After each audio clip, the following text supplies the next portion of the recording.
Monday. Late morning, everyone. Thank you for tuning in to today's episode of Serving Veterans Who Served Us.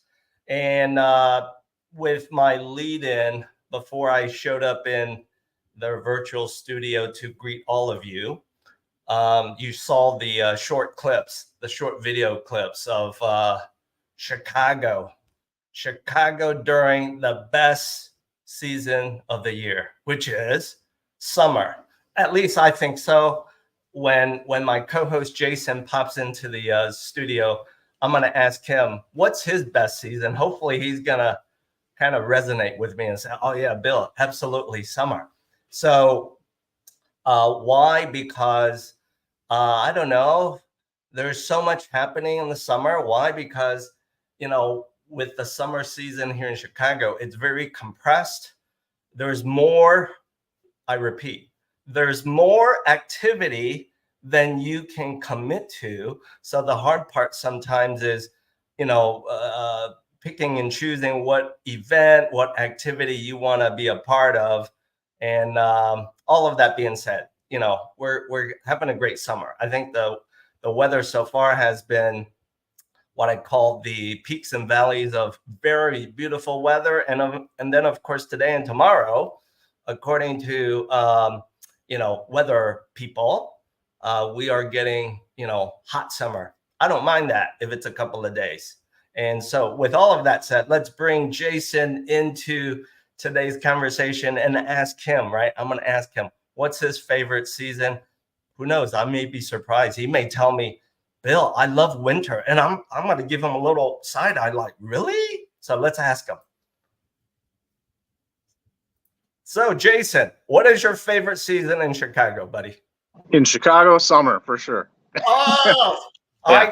I had a good guess. Yeah, I know. Yeah. I had a good guess, and I was hopeful you would agree with me. Summer is the best season.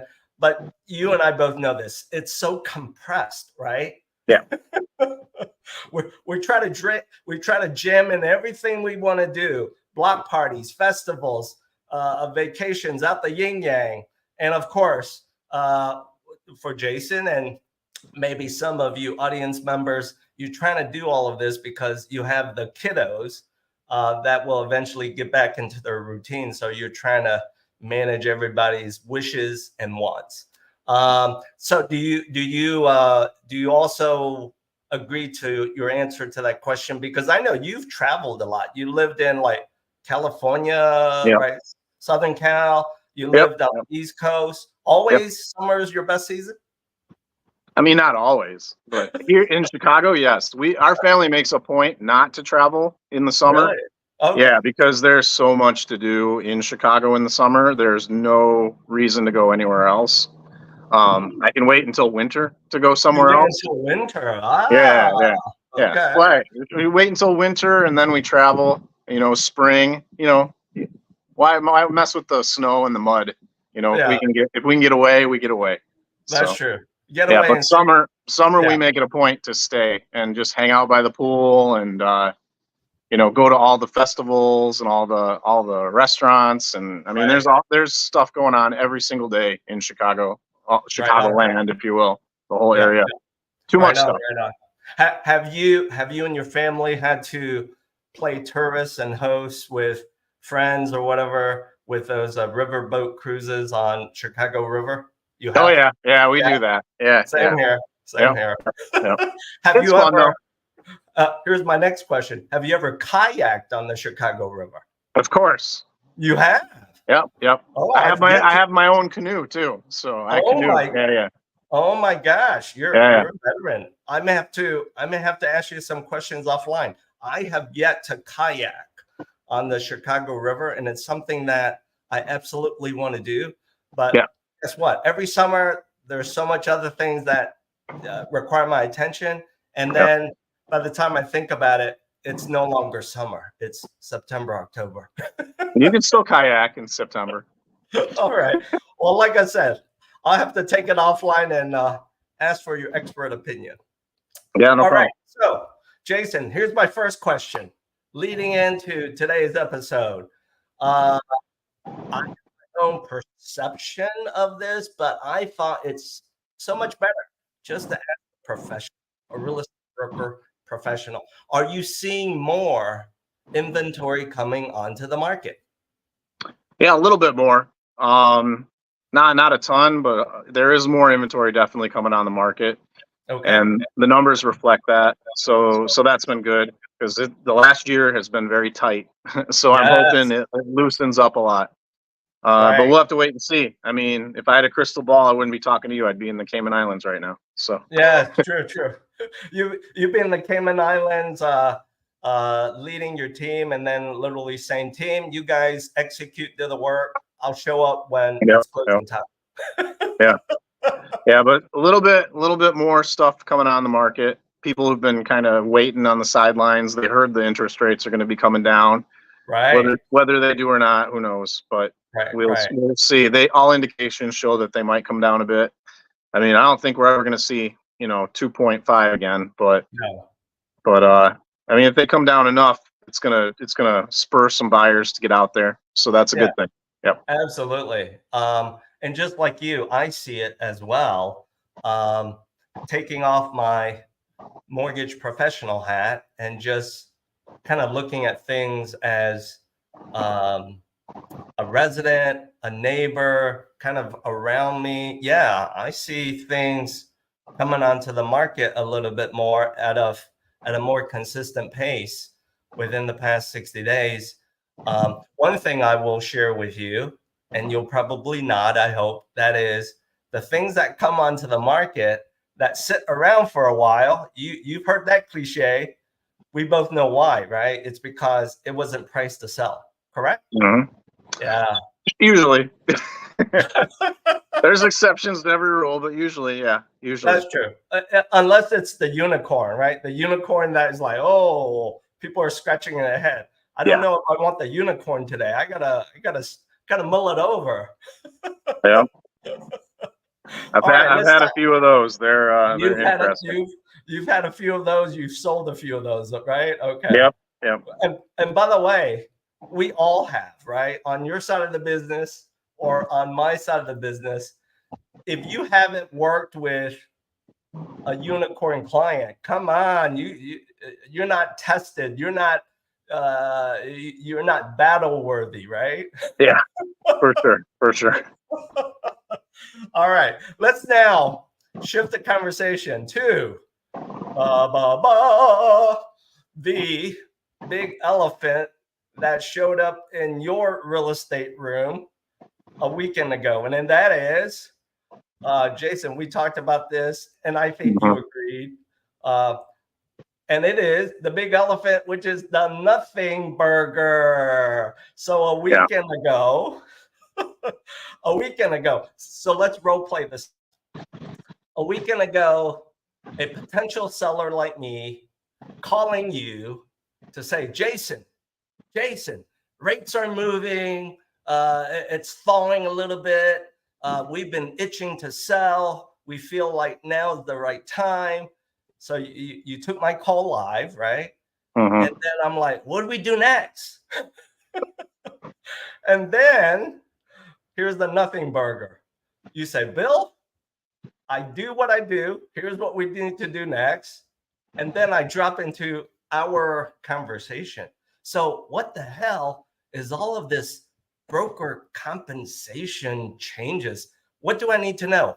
How do you respond to that as if I'm your seller right now coming on deck? Yeah, I mean, for the seller, nothing has changed. Commissions are they're not commissions anymore. They're fees. You don't really want to say commission, I guess. Um, but those have always been negotiable. They just haven't been negotiated as much as they probably should have been because they've been publicly advertised. So any buyer's agent coming to look at a property, they knew already that it was going to be 2.5% or 2%, but anywhere from 2% to usually 3%. It was going to go to them in commission payments. Okay. Now it's completely negotiable. It can't not be publicly, at least on the MLS. The rules are still kind of sorting themselves out. It can't be publicly advertised. Okay. So You just got to come in and you got to have an addendum as a buyer's broker that says you want to get paid at the end of the contract. And really for the seller, the only thing that matters is the net proceeds. So like for the that. seller, I'm doing the net proceeds sheet. Like I know how much money they want to get out of the house. If I've done a good job, you know, with my listing presentation and talking to them, and we go over those numbers. And we kind of play with what it would look like, you know, if a buyer broker comes to us with a qualified buyer, and they're looking for 3% compensation. What does that look like for you? You know, if they're going to offer you 15 grand over your asking price, you know, is it going to matter? Probably not, because you wanted asking price. Right. So then, yeah, we might as well just give it to them. So as a thank you for coming in 15 grand over. So, but everything's negotiable up to the point when we have an agreement. So, you know, both sides of that compensation for either the listing broker or the buyer's broker is negotiable. So, okay. All right. So kind of paraphrasing what I'm hearing from you back in a role play, I'm your new seller client. You just explained this to me. I took it in and then I'm like, all right, this means, Jason, what you just told me is I'm committed to your services delivered to my outcome. I don't need to right now worry about compensating the buyer's broker. That's what I heard, right? Yeah, you might not have to.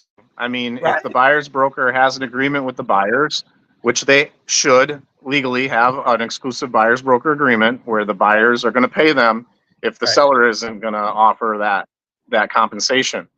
You know, we might be willing to give them, based on this net sheet, we might be willing to give them 2.7%, let's say, right? Sure. But if they come in and they come and offer 1%, we just money, right?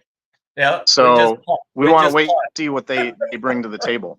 So if they come to the table and ask for 5%, of course they're crazy. We're going to tell them no, and we're going to negotiate from.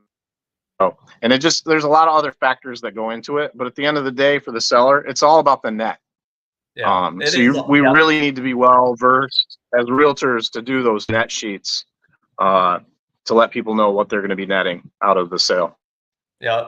Hey, even though I teased you as part of the lead-in with the big elephant being the nothing burger, ladies and gentlemen, as you just heard from Jason Hinsley, that's a damn good explanation, Jason, because as you and I know, I'm your client. All that I care about is the net sheet, my outcome. How you get me there, that's what you're compensated for your red carpet treatment. All right, everyone. So for those of you who are in the business of real estate and you're struggling with, well, how do I have my conversation with my sellers? Take it from Jason just now in our simple role play. I thought it was lovely, to the point, spot on. Take a page from his playbook, and you know, try that on for size. Don't overcomplicate things. That's really the point, right? Right. So let's now talk about 100%. Keep it simple for your client. That's right. The KISS rule. Keep it simple. I'm not going to say the last word because that might offend some of you, but keep it simple, people. All right, let's now shift the gears to a property I know you are helping one of your real estate peers, and it is this property here. The way I would describe it, Jason, the way I would describe it is it's a nice looking property in one of the near west suburbs of Chicago. And looks like, in my eyes, it's a property with some great bones, right?